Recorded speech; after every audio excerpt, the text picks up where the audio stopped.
যে ট্রমাটার মধ্যে দিয়ে আমার পুলিশ অফিসার আজকে কাজ করতে এসেছেন, তার ভয় থেকে থাকবে না? আমরা কি মানুষ না? তাহলে এই ধরনের পরিবেশ তৈরি করলে যদি কোনো এই ধরনের পরিবেশ তৈরি হয়, এই ধরনেই আমরা কনসার্ন ছিলাম। আমি তো আপনাদের সাথে কথা বলেছি, রাতে কথা বলেছি না, অনেক রাতেও তো কথা বলেছি। আমি কি একবার অভিযোগ করেছি আপনাদের বিরুদ্ধে? একবার অভিযোগ করিনি। আমরা আপনাদের সহযোগিতাই দিয়েছি। আমরা মিডিয়া এবং ছাত্র প্রতিনিধি সবার কিন্তু সহযোগিতাই দিয়েছি। কারণ এই ঘটনার প্রতিকার সবার আগে কে চায়? আমরা চাই। আমার আসামি পালিয়ে গেলে কি আমরা কাজ করতে পারবো? এই প্রতিকার তো প্রাথমিকভাবে আমরা চেয়েছি ঊর্ধ্বতন কর্তৃপক্ষের কাছে, সেটা চেয়েছি।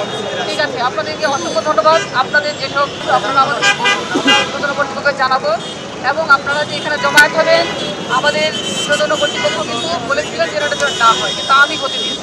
বসুন্ধরা টিস্যুতে ছাড়ের ছড়াছড়ি। বসুন্ধরা টিস্যু নিয়ে এলো নিশ্চিত ছাড়। আপনারা যারা এখানে আছেন ছাত্ররা জানেন, আপনারা যা কিছু করতে চান আমি কিন্তু এটা এগিয়ে থাকি না।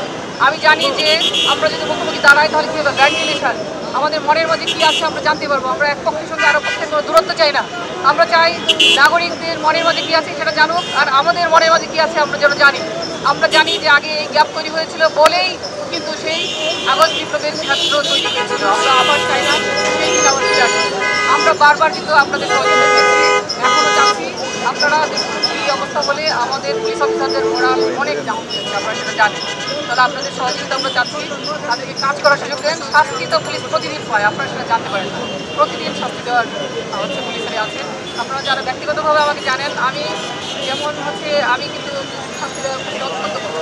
আমি সবাইকে সুযোগ দিই না। আমার অধীনস্থরা কোঅপারেটিভ না হলে প্রমাণ দিলে আমি তাদের রাখবো না। আমার অধীনস্থ চেঞ্জ করার সুযোগ তো আছে। ঠিক আছে, আমি শুনেছি, আমি প্রাইমারি তো আমার ঠিক আছে, ঠিক আছে, আপনারা কি করতে চান না চান আমরা সব সেটা জানাবো। সবাইকে ধন্যবাদ, সবাই ভালো থাকবেন।